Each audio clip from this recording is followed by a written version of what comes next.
the Andronicus transmissions on Wolf Spirit Radio, Ever Beyond Radio, and Studio 9 Jam on YouTube.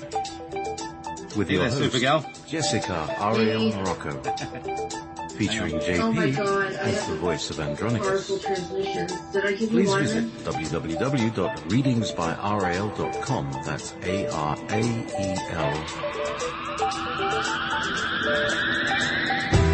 We came from the future by way of past. I bought my ticket for the 15th century. We started moving through a hole in history.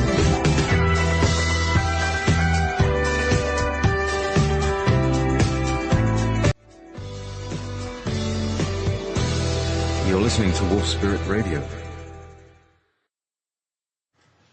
Go ahead. Well, hello everyone. Well, I'll tell you, I'm very happy to be here, and this has probably been one of the most, I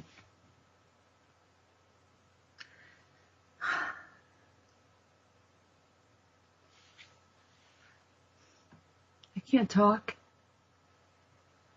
Do you need some music a little bit? No, I want to get through this. Okay, take some breath.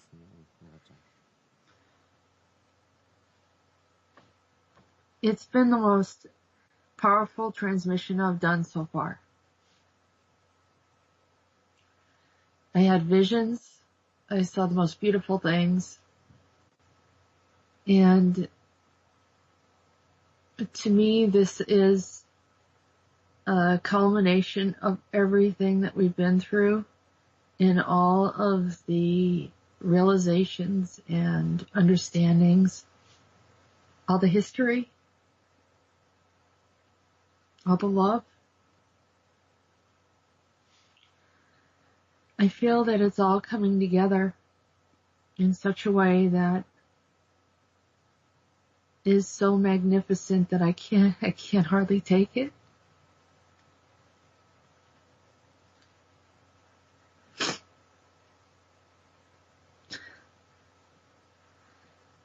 It's like the heavens just came down.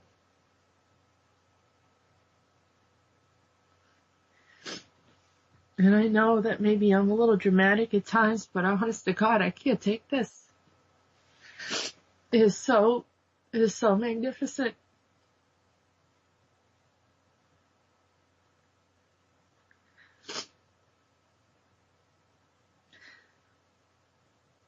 I'm grateful for everyone, and I'm glad that you've been here to join me on this journey, because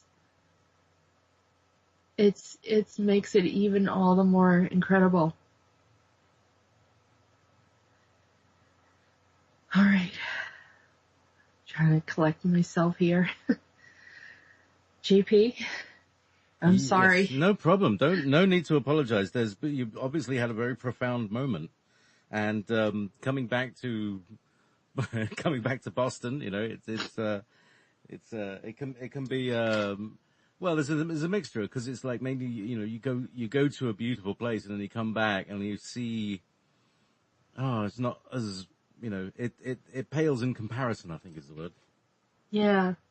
Well, the thing that I felt is that what I've been waiting for, and the work that I've been trying to do, and it's not quite manifested in our change in the planet, but for those that have been waiting for the beauty of the divine to come down and be here with us and to assist us and to help us to ascend and all that, I mean, it is so right here, right now. I don't know any other way to describe it other than we have to read the messages and get through it. And right now, I don't really know where I'm at. I mean, I know where I'm at. I'm in Massachusetts. But I'll tell you what, I don't feel like it right now. Half in this world and half in another. Yeah. Yeah, it's just incredible.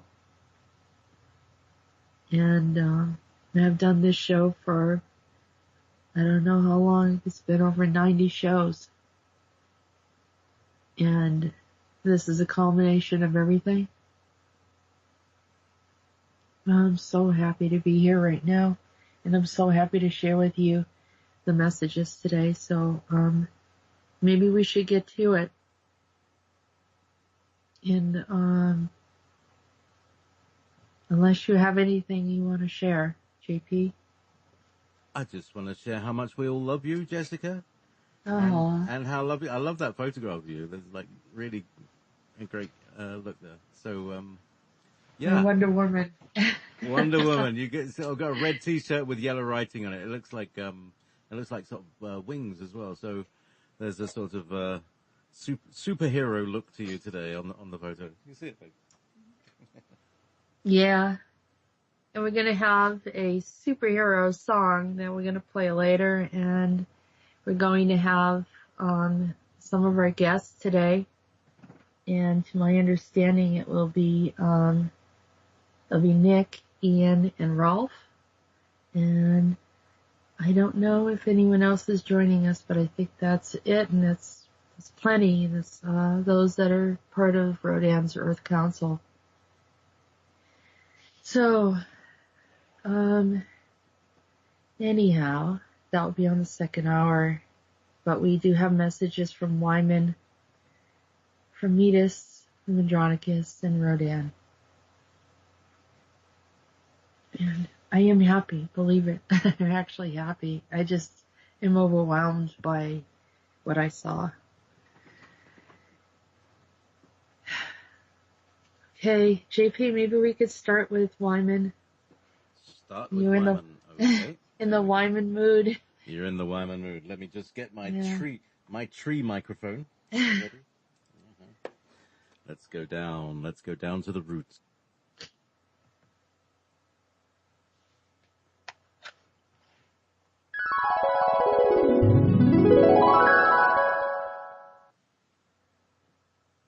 I observed a mist on top of a tree. A beautiful, breathtaking landscape slightly shrouded beyond the trees and mountains. Why am I here, Whyman?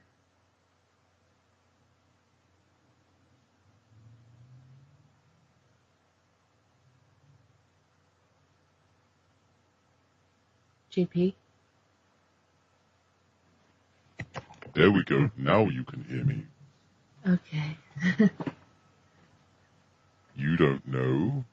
It is the Summerland, the days of early Earth. That's what we called it long ago. Please tell me about it. I want to hear what you would like to share with me. And tell me about the place that seems so mysterious. In the old days, in the days of old, a glimmer of light would come in so bright that none of us could see. The sun was so potent that the land had to be masked by this mist, so the loving sun would not scorch or burn up all living things. Even the radiation of the love of this living thing we call the sun is alive. Like a human soul, its hands reach for and touch us with gentleness indeed. Before us, we watched how the sun would burn up many that he loved. He grieved so, like a child. He did not realize how potent his energy was.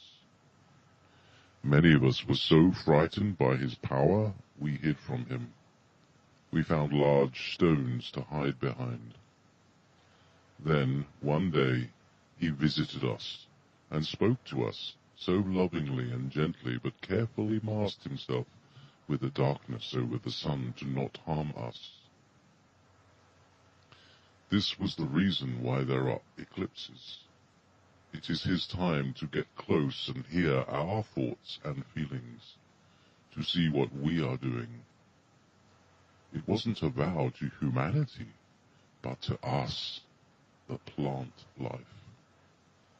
He promised he would not scorch the earth with his heat any longer, and that our species would thrive through all ages and time. You see, even your scientists know this to be true. It has been proven. We outlive all things. However, we would like you to join us and go further back in time. Further in time. Further in time. We will help you. I'm sure of it. We would like to learn how this can happen, Whyman. In order for this to happen, you must climb our tree. It is the only way through for your species. We are your caretakers. Climb the tree, my friends. I will help you see from all perspectives. And when we must walk and move with the sun, you will be with me. Thank you. And I love you, Whyman. Take my hand. You had one more branch to climb.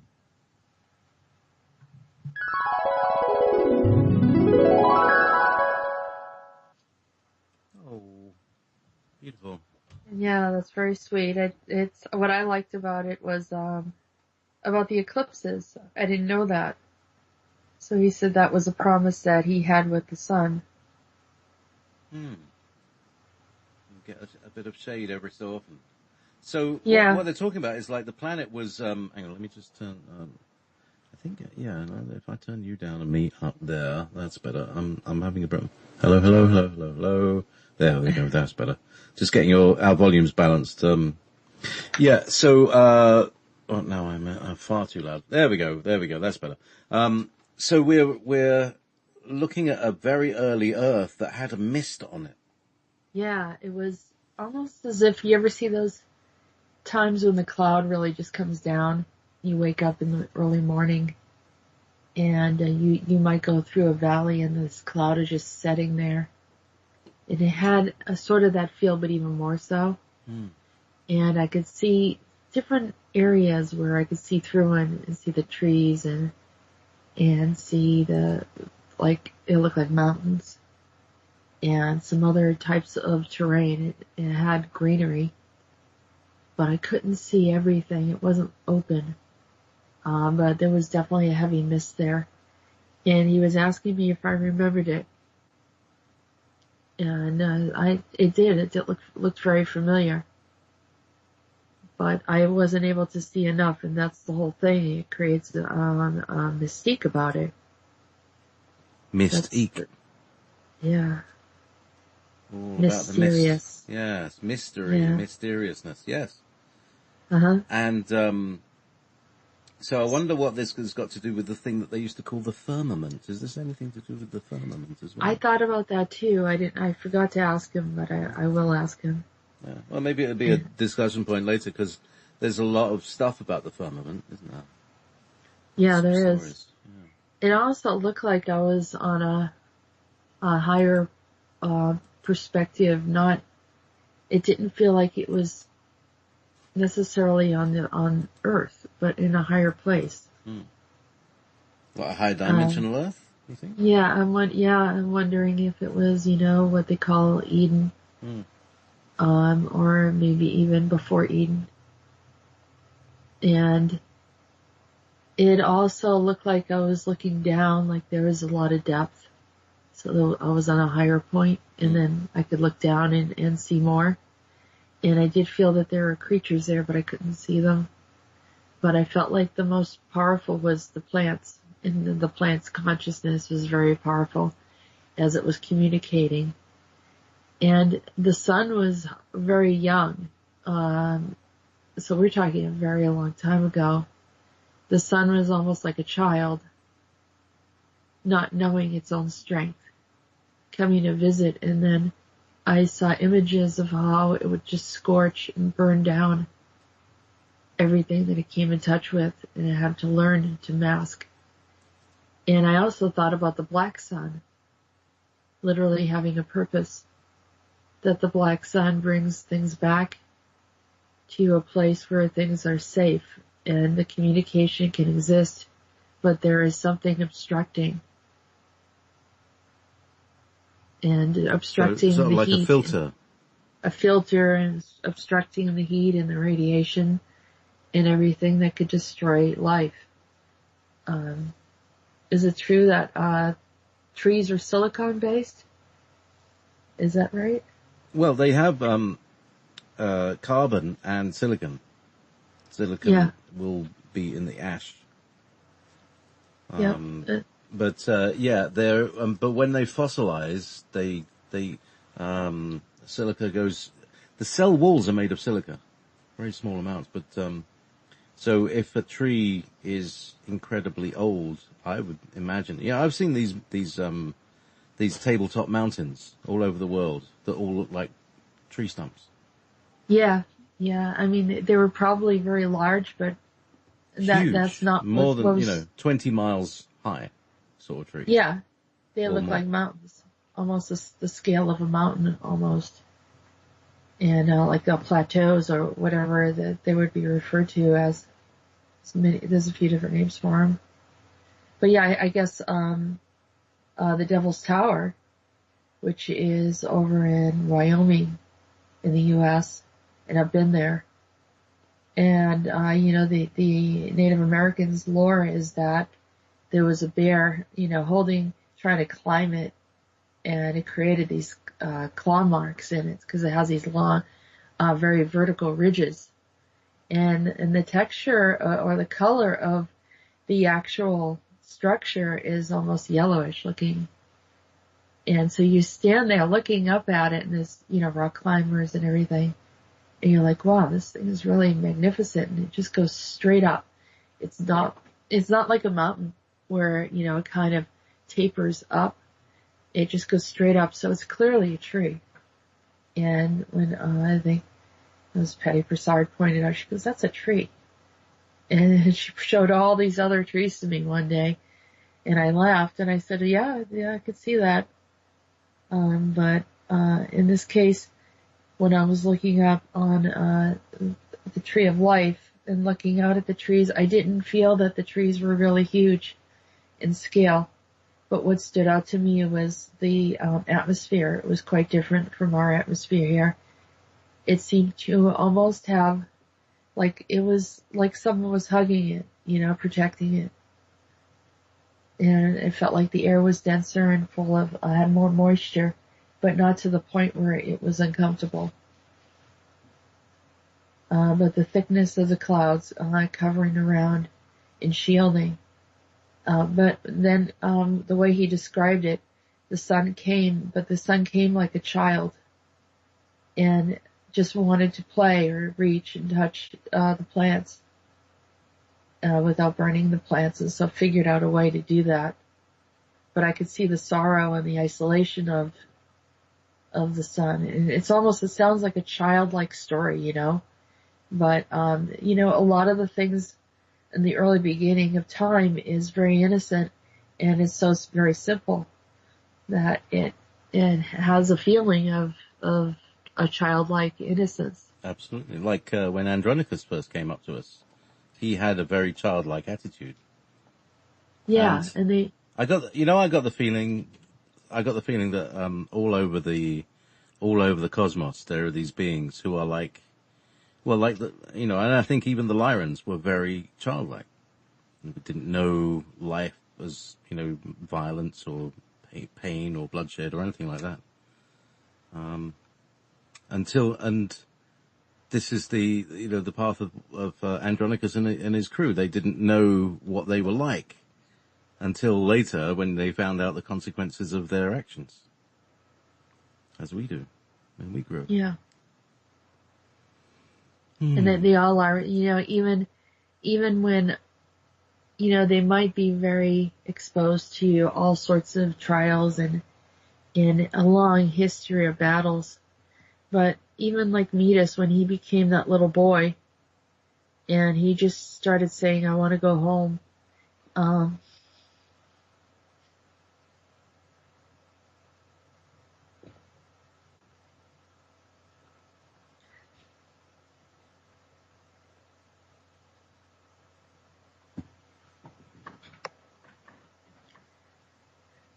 Okay, it happened again. All right. So you're getting a wave of feelings. It'll pass. Yeah. Anyhow. Yeah, We're coming up to Meetis is next. Yeah. Everybody can join in with these moments. God. You just need we'll just sit with you. We'll sit with you in these feelings.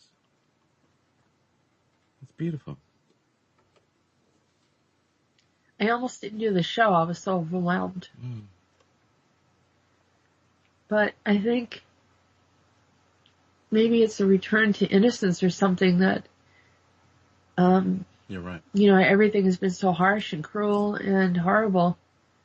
And I see, a lot of people just looking around saying, why are these things happening? When are we going to be helped? And so I think the best way for me to do this the best way for me to help is to bridge back to the past when it was more innocent and it had meaning. Sounds like you have a guest. Is that Meetis? Yes, it's Meetis. I'm just going to go and get my guitar off him. Oh, okay. No guitar today. JP. Well, anyhow, okay, I'm going to take a deep breath here and try to compose myself. Probably the hardest show I've ever done. I feel like it's almost like a moment where I wish I was just on the phone and not the whole world hearing or whoever is listening. I don't know. But, JP, you there? No, not yet. Yep, I'm back. Okay. I regret to tell you that there's no song today. No song? No song. I was just tuning up my guitar. There we go. I know. Never mind. Maybe we'll play something else. Yeah. So, very emotional day. It's, there are lots of changes that are happening. And sometimes, imagine how the world will feel when it finally discovers that the Cabal is defeated and they're completely over and they'll never come back. Imagine how happy we're all going to be.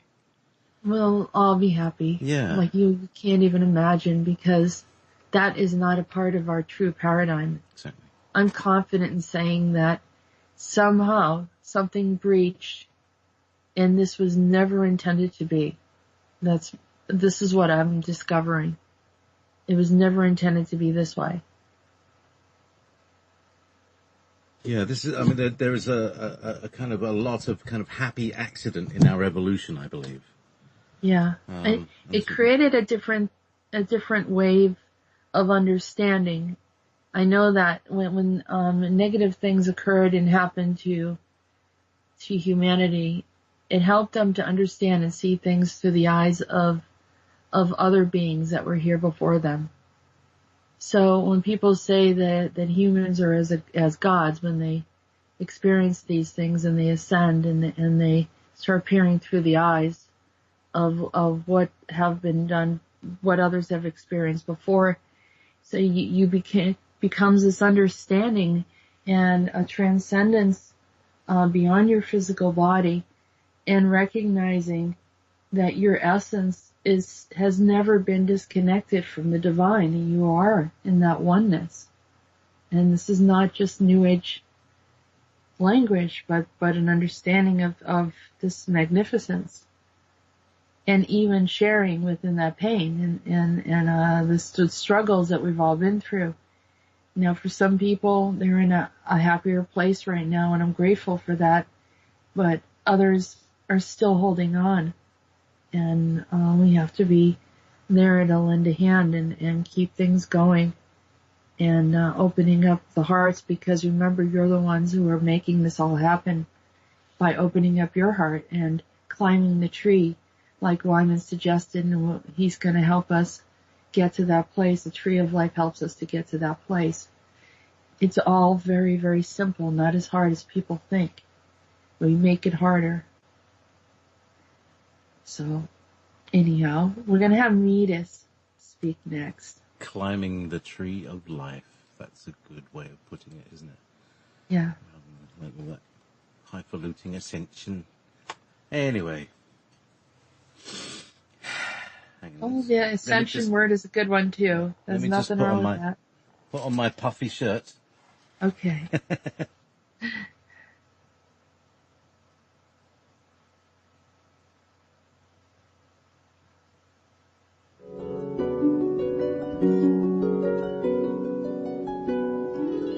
Hello, my lovely. How I've longed to speak with you.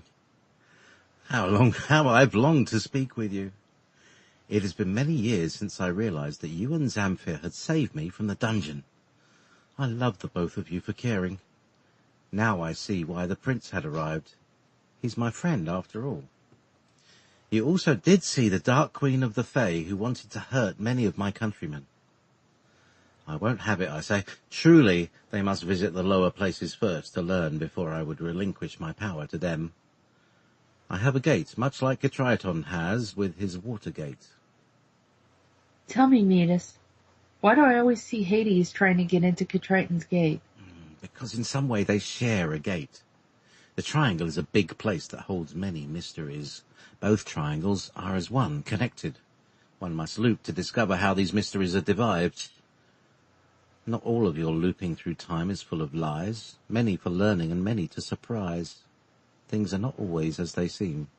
Some were chosen to come deeper into the dream. Tell me, Meetis, where is that dream, that place, and why should we enter it? To learn of the inner workings of the hidden spaces of humankind and more. It is a galactic space that connects you to a broader spectrum of time and intergalactic travel. You step through doors and corridors not all your own. You have been selected to do this work because of many who are connected to you. Your people reach for you. The galactic councils, the interstellar minds who once knew you and are welcoming you back to a new destination. So you're saying these programs are here to help us, even though there was misconduct in their methods? Unfortunately, the gateway opened to allow the old souls to journey through, but not without trouble and sorrow associated with it.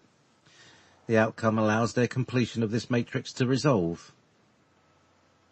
You were speaking about super soldiers, the surrogate program that we have been looking at. Yes, of course. Many things are all happening at once. To my understanding, they are waiting for one more, the prince. And then the gate closes completely. Nothing further will happen from there. Their projects will begin to fail. We will no longer allow entry. The time has come, my love, so much to be seen above and below. As Hades' gates close, the black smoke will make way for sunshine.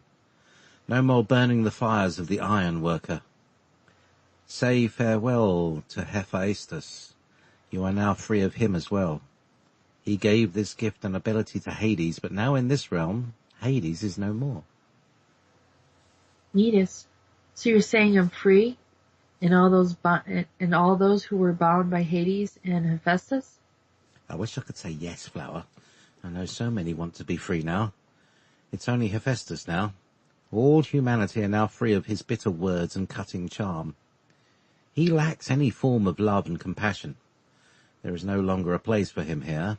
He now approaches the dead end of a cliff. Prison maybe, or possibly something worse if Andronicus finds him. He's often disguised himself as Andronicus, and we know Andronicus has had many incidences of stolen identity.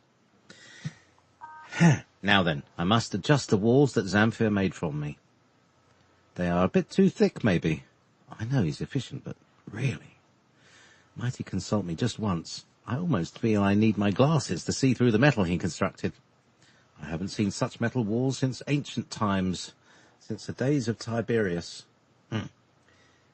Zamfir, might I have a word with you? Surely we speak the same language. I know you're not much for words, but really? Very well. I'll enhance my goggles. 1, 2, 5, 10. Really, Zamfir? Does it have to be this way? I had to enhance my goggles in plus 25 mode. Now I have to wear these silly wire-rimmed glasses. Sophistication. Yes, that's what I will say to the ladies. I'm a learned man and quite accomplished with my endeavours. Of course, the brain often wins over the brawn. Yes, a slight adjustment to round so they can fancy my eyes still, look deeper into my dreams and mysteries. I will lure them in to peer closer. Yes, and you maybe. Ha, yes. Where's my lace sleeve shirt and soft velvet blue jacket? Ah, yes. Suma, my love, I missed you. Wonderful speaking to you. I must go now. I think I'm able to support the area now. No need to worry. Smile, my love. Be happy now. We will be safe.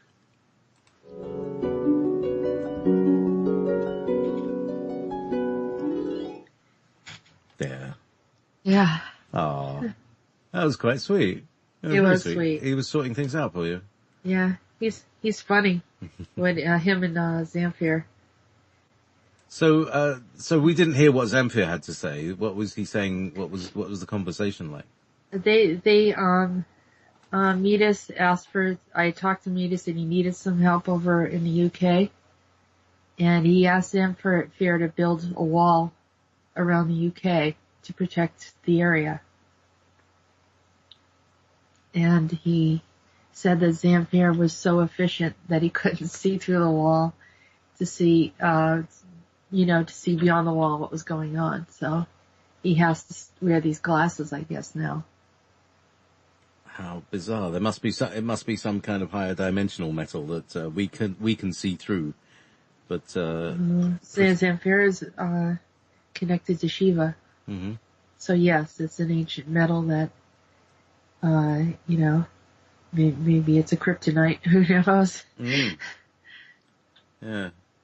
So he didn't make the wall from him. He made it for him. Sorry, because I thought he was using the material of Meetis to build a wall. No, he was doing it to help further support the UK because of some of the things that have been going on. And there was a queen that came in and that was blocking. It's a queen from the Dark Fae. Mm-hmm. And she came in and was obstructing Meetis, so he could not connect with those that he needed to connect with. Right. And so he asked to have her removed from the area, and then I asked if he needed any help, and he said he could use a wall. So then Zamfir said he would help build the wall for him, but that was the outcome of it. We call that over-engineered. Yeah. So, Paul is saying he's got a crushed blue velvet jacket. We gotta keep our eyes on Paul. Is that Paul from Newcastle? Yeah, that's Paul from Newcastle. Maybe he got it in a charity shop from Meetis. Yeah. Does he have the glasses too? The steampunk metal glasses? Possibly. Okay. So people are losing the chat, losing the audio, which is very strange because I'm running at a low bandwidth. There's plenty of it. But it's being recorded. So in case they want to hear it later, it'll be on the tube later. It's quicker by tube. All right. Why don't we go into the Aerosmith song that I sent you, and we'll take a few minute break. Let me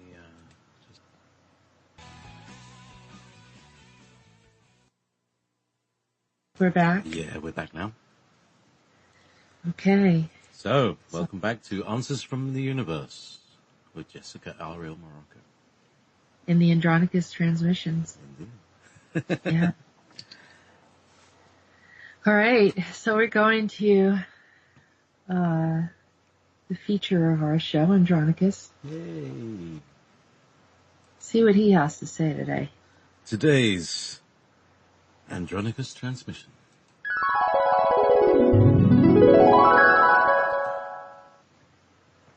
I'm waiting by the precipice, the stopover to find rest. I don't know how much further I must wait. I'm holding at Callisto, searching to see why my brother was here, Zamfir. Once again, he took something.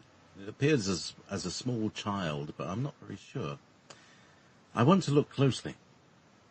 I see. Who dared to take my moon for their own advantage? To gain a control over others. Now I see the attacks and resentment upon my people. Let's see. This moon off my Jupiter planet has been the nightmare of many species. I hear their complaints. I, of course, have been wandering, drifting aimlessly at times. Right now I am grieving and sick in my heart about what's happened. I left and so many were injured. I left and the raptors killed many. I left and the other species were taken who were innocent, and moreover in my care. My care. I left and Primus suffered, and I am sorrowful about that. My brother, I do love you. Please never think otherwise. My friend Borkham is now suffering as all of my brothers. Triton calls for me. He yells my name and I have ignored him with shame. I don't know how to manage these things very well. I heard Katran call my name as well. I love you, my brother, truly I do. I know you feel no one hears you. Kraton is suffering. He has been holding on with the foundations and he wants you to keep strong with him, Ketron. Borkham is standing there with you. We will all be healing soon. Now, Suma, are you all right? I saw Zamfir take you from Callisto. Are you all right? Yes, I'm fine. He saved me from there.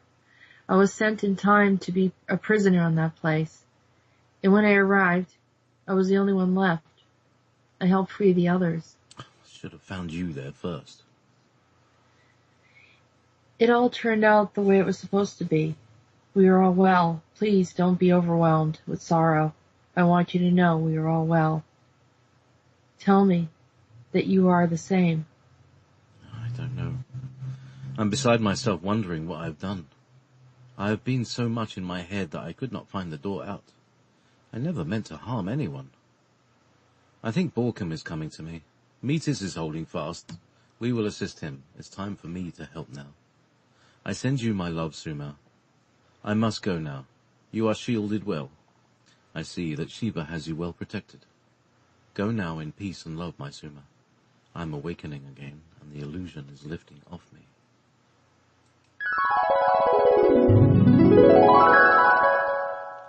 Lifting from me.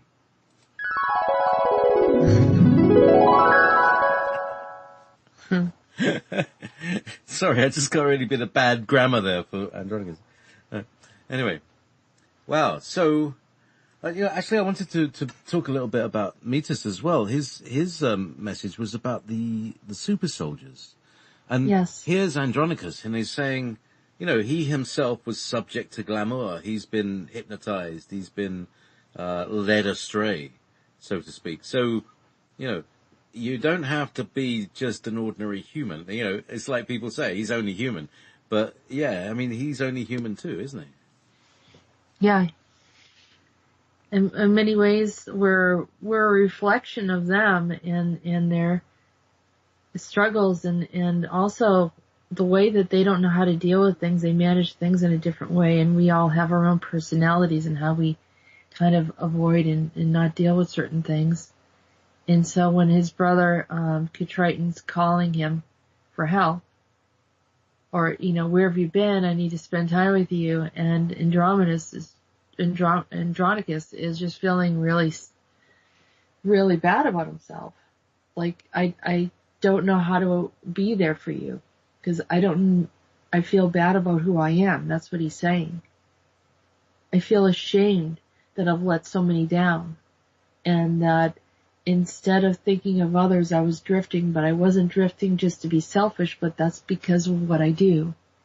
So he's constantly caught in this struggle of not being there for people and constantly finding the ones that he loved very much that he wanted to return to and have a wonderful time with. And instead, he keeps on creating these incidences where he feels separated from them again because they needed him and he wasn't there for him. And it's like, some people maybe understand that, like not being there for your child. And the only other way I can correlate it is, I don't know if anyone's ever done this, but being late picking up your child somewhere is kind of like this horrible feeling. Like, oh my gosh, they think we forgot about him. And so he gets into his world and all these different things happening. And then, he doesn't know how to manage it. Some of them, hide. And they hide away. And they try to reach out and then try to do the right thing, and they want to be the hero. They want to do the, be the one that saves everyone, and they're capable of doing so.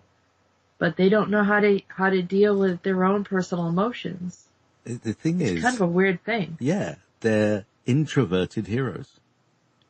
They're emos. It's like, it's like sociopathic heroes and that's the way, Oh, hi, Audrey. He's Audrey in the chat room. So yeah, I mean, we've often had this feeling that he's a bit kind of, he's a botanist. He's an ist. He gets into stuff. He's not, he's like, somehow he feels he's not cut out to run universes and things like that. But people put him in the position of having to do so. And I so relate to that. I just want to get on with what I do and do the thing that I do. But, other people want me to do other things as well. Well, here's the thing. When there are those that love you and they love you so deeply and they want you to be there. They want you to be there all the time, and sometimes you can't, and I even understand this, and it's such a small scale, but there are people that I connect with and that I've been doing work with, or people that just are, I feel like a part of my family, but the family's getting bigger, and then there are those that have needs, and I have to be there sometimes, or, just even my own personal life. You're trying to go out and take care of your regular business, but there are those that are calling and they're going through pain or whatever, and then they feel that you're rejecting them, that you don't love them or you don't care about them anymore, and they get very upset, and then it creates a hurt, that you're like, well, how do I manage this? Well, what do I do with it? And it's sort of that type of thing where you understand what I'm saying, JP, that people are just, they love you so much, and then if you don't hear from them, they take it that you don't want to have anything to do with them, and it has nothing to do with that. Yeah, I mean, you're just overwhelmed, Exactly. Yeah. There are times when, for instance, if you're a professional doing something, you may need to do something that takes like 3 or 4 days doing it, of solid work, work, sleep cycles, and no social, and everybody around you is going to be saying, where are you? We need you. We want you. And that's an awfully demanding thing to do, and it really destroys your creativity if that happens too much. But, and again, it's striking the balance between having a social life, a family life, and being a healer, a spiritual medium, a radio host. These things take our time and attention. But it's out of love. Yeah, that everything's they want out of to love. be with you, and it's almost like, I know that you have an ancient past, and so do I, and it's almost like, being the parent of many, many, many, many, many children, and I don't know any other way to say it, or having many, many, many siblings, and you want to be there for every single one, and you're trying to reach out, and you can't be in all these different places, at least not coming from a physical body. So you have to step up into a meditative space and kind of then expand yourself out to then reach out and help as many as you can. And, and it's not just helping them, but even just the love that and the love and the connectedness that they have with you. And it creates this separation thing. And it's hard. I mean, even the little dog in the house, just, the little Shih Tzu that rules me here.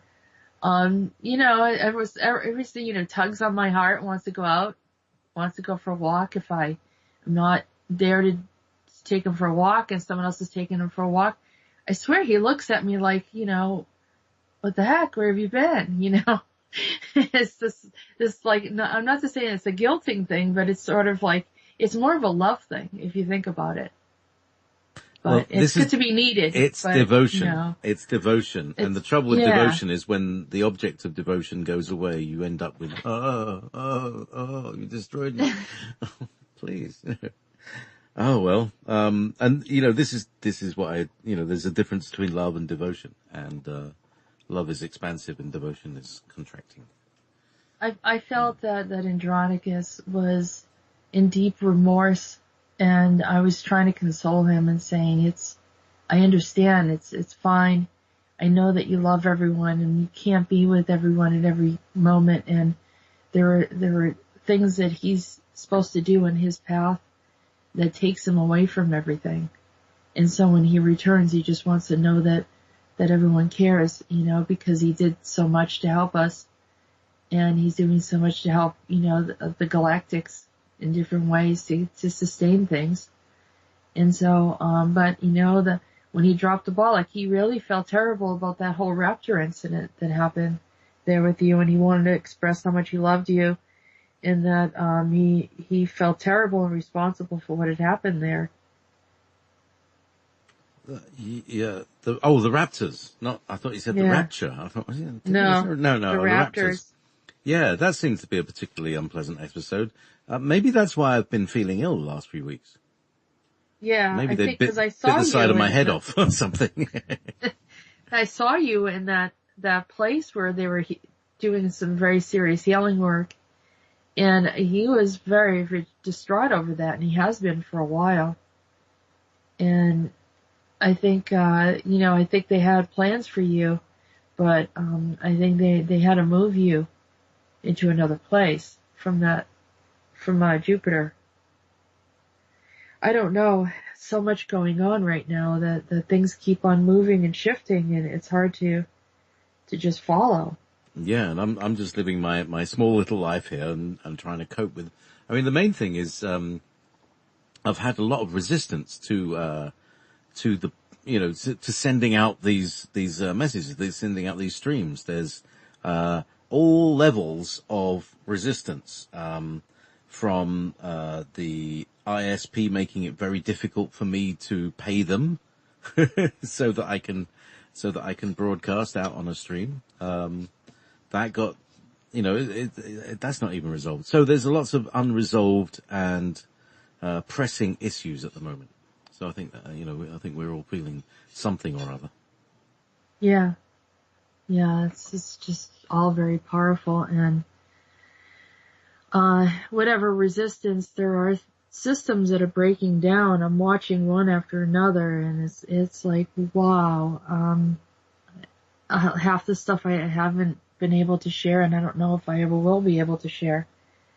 But I'll like the whole Hades thing, and just really bizarre things that I've been seeing, and entanglements that are keeping us bound to systems. There's such a complexity in the way that dimensionally all these things are intertwining, and then we're sort of untangling it all, and I'm watching as they're doing that and saying, wow, I didn't know that was connected to this, and that's the reason why this was holding on. I had this whole thing with like a Aldebaran thing that showed up today that was really bizarre. And Aldebarans, some of them were stuck here, and they were causing some problems. And I said, what do you need? And they said, we just want to go home. I said, why haven't you gone home? And they said, we were trapped here. I said, let's just go send you home. And a couple of them just left. And once they left, a whole grid dropped. A whole power grid, a structure dropped that they created to show a sign of resistance, because no one would let them go. And I don't know why the system has been set up this way, that some of these species that were trapped here and further exacerbated the entire problem, and created a weight on our planet, and created a weight on humanity, created a weight on all, the plant life, the animal kingdom. Everyone has suffered because of this. And if these species, they came in, they did something that was wrong, then take them to an off-world planet and deal with them there. But do not hold them here. Whoever is doing that or thinking of doing that, stop it, please. Let them go back to where they belong. Let them learn their lessons. And if anything, don't let them back on here. This is not where they belong. I got the image just then of a lobster pot. Do you know what a lobster pot is? Yes. They can get in, but you can't get out. And I think the Earth has been like this. And that's why they used the advantage of it, to make it worse as a prison planet. They kind of added extra grids to it, but it was kind of naturally, you couldn't get back off it. There's something about the gravity here is that you can't get back off it. That was someone added that. That was not the original grid here. Mm-hmm. I'm positive.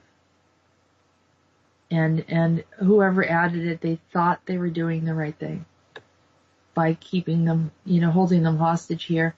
It's okay if they die and then they incarnate as humans so they can experience what they did to us. I understand that part. And then that does happen. But some of them remain in the astral and they don't die and they can't die. So then they become miserable. And that's been a major issue. So if I can find out why that prison, I mean, for all we know, the reptilians did that. Seems like something that they might do, but maybe it happened before. Could this be the Pleiadian shield that was placed around this planet to stop whatever reptilians were left in the solar system from getting off? Yeah. I mean, here again, that kind of stuff I think is counterproductive.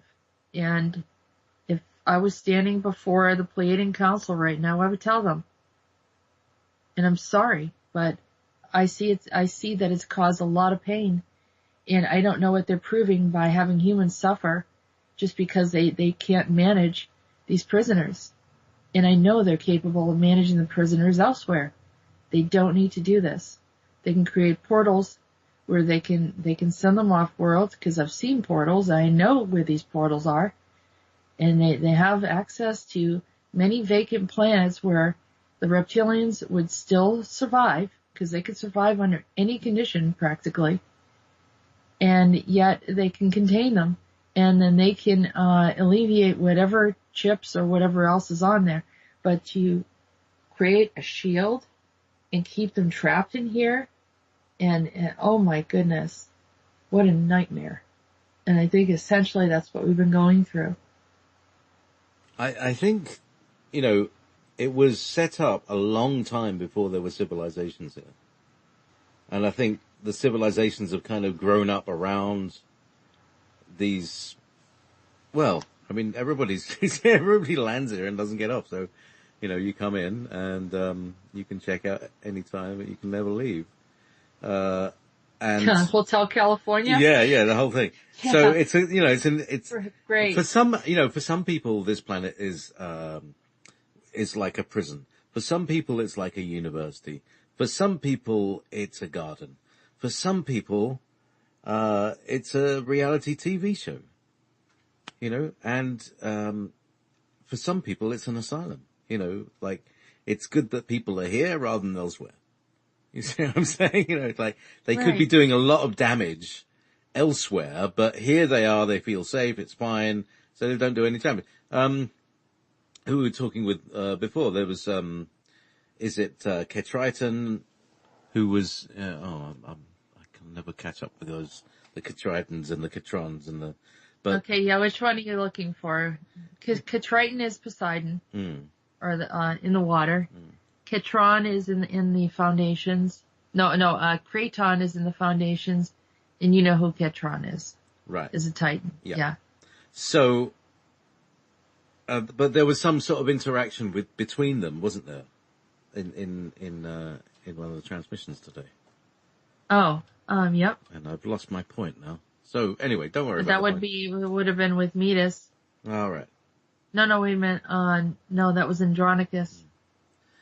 Anyway, we haven't finished. It's no, we have Rhodan next. 2 p.m. and let's do Rhodan and then another song, and then we'll bring in the councils.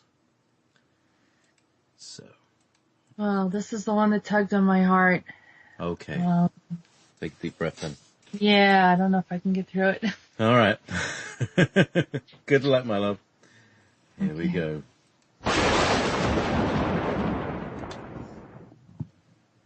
I'm here collecting all my sons and daughters upon the planet. I'm still calling out for others to come to me. Some of you are confused. You feel connected to others as well as me. We're all connected. There isn't a need to worry anymore. Come and greet me and tell me you sorrow. Tell me your sorrow so I can heal it. I can feel many of you have pain from this life and many lifetimes before. Come, sit with me and tell me your sorrows. I promise I will listen to words. I long to be with you as you long to be with me again. It is a time of rejoining, of gathering us. My name to some is Apollo, and I have many names whereby you know me. I have many tribes and many languages. I sat at the seat of Dan, the Danubians and the river Danube. I walked the mighty waters by Sweden and stood strong by the fjords. I laid upon the sacred grounds of Iceland and the Norwegian mountains, the lands of Austria, Germania and France. I blew winds of life across the Netherlands and lifted the waters from the people. I turned the summers to rain and washed the parched grounds of Egypt as Osiris. I stood upon the small but sacred isles of New Zealand and blew smoke up to the highest region in the galaxy, and then blew open the doors of dimensions so my children could climb high to see me. I returned to the land of Iris, or Ireland as you know it, and appeared as Mithras.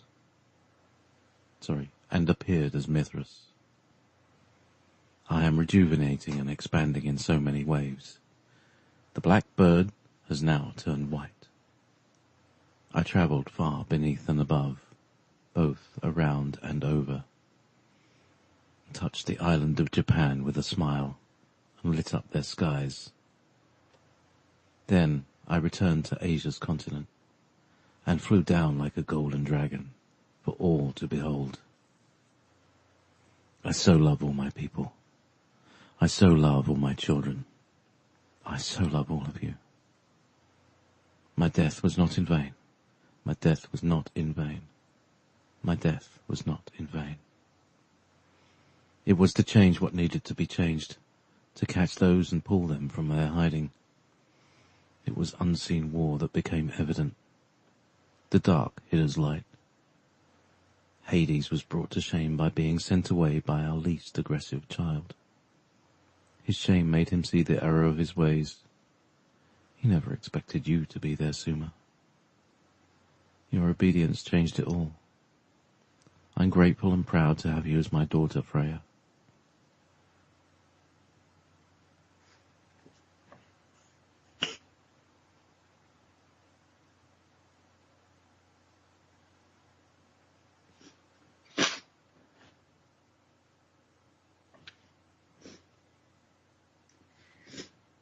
It was so painful for me to watch and see. I wouldn't have had it any other way. It was me who had spoken to you. It is me who came from the left and the right, from above and below, from the north and the south, the east and the west. I come from your sun. I am your Helios, and I love you all deeply.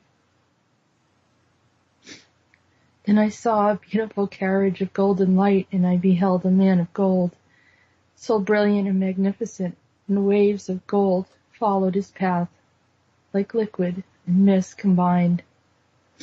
I wept. The beauty was beyond imagery.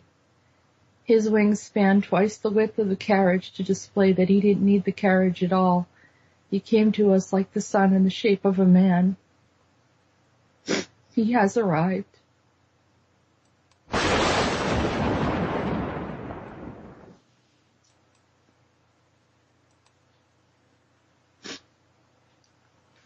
You play Coldplay.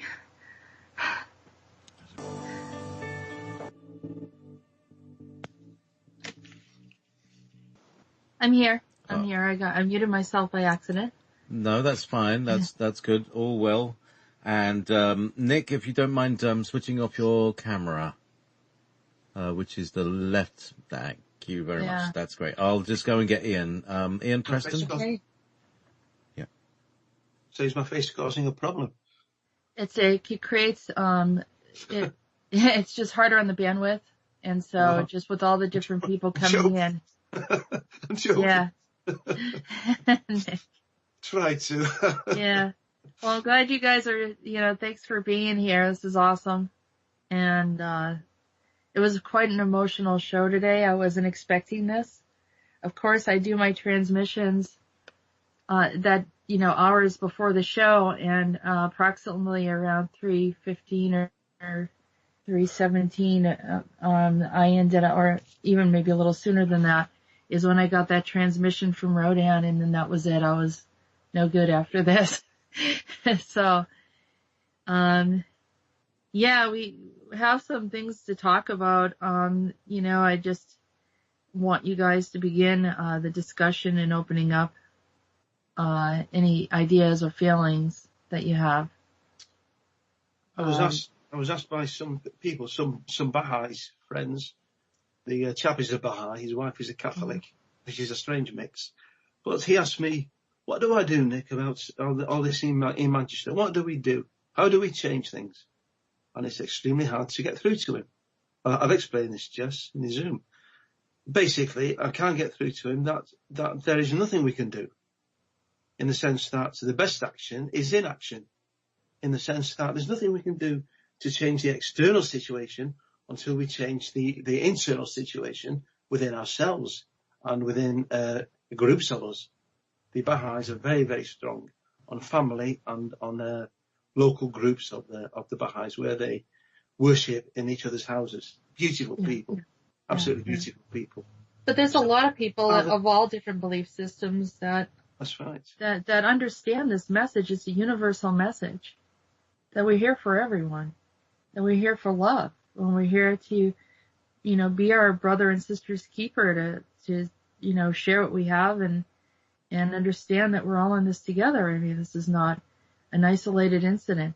So just because it happens over in the UK, or there's problems over in the UK, we feel it here in the US. And when things happen in the US, everyone else feels it elsewhere. And it's happened in Belgium, it has happened in France, and it's happened in various areas of the world. I think it even happened in Sweden, if I remember. Ian, you here with us? Hi, Jessica. Yeah. Hi. Yeah. So share with us your thoughts. What, on the situation in England? Yeah. Well, even you're a resident of Sweden right now, and how do you feel about what's going on? And well, to tell you the truth, it kind of annoys me a little bit, because knowing the agenda behind it, I get really despondent and a little bit saddened when the powers that be would try and exert their authority and change things on the strength of these atrocities. Like in Sweden, we had some kind of crazy guy driving down a pedestrian street, knocking people over. I don't know actually how many people were actually injured in that, but it seemed to be quite real. And in the past, I've always poo-pooed these things and said, no, they're false flags, no one gets hurt. But it kind of drummed it home that people get hurt in these operations, which is kind of really cold, because it's just a way of bringing in further draconian measures, isn't it? Right?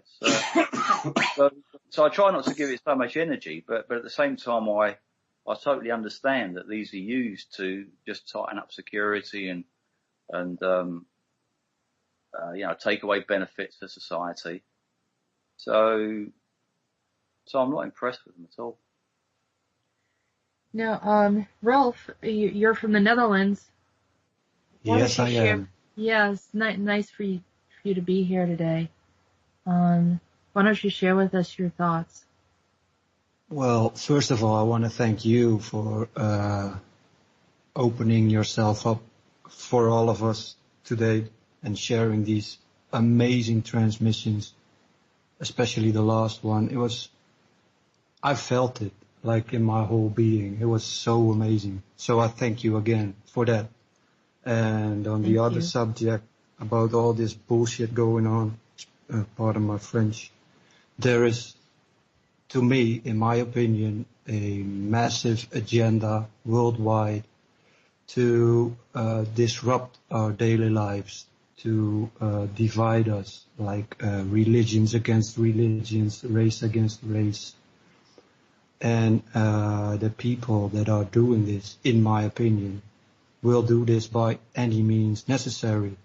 So, I don't know. There's so much evidence going around on the internet which points out that this is, like Simon says, nothing random whatsoever, but it's all carefully planned in terms of numerology and all kinds of crazy ritualistic stuff. And but like Ian says, I'm not impressed, because it feels like these people are panicking and they are throwing everything at us that they have left. But I know their days are over. So, yeah.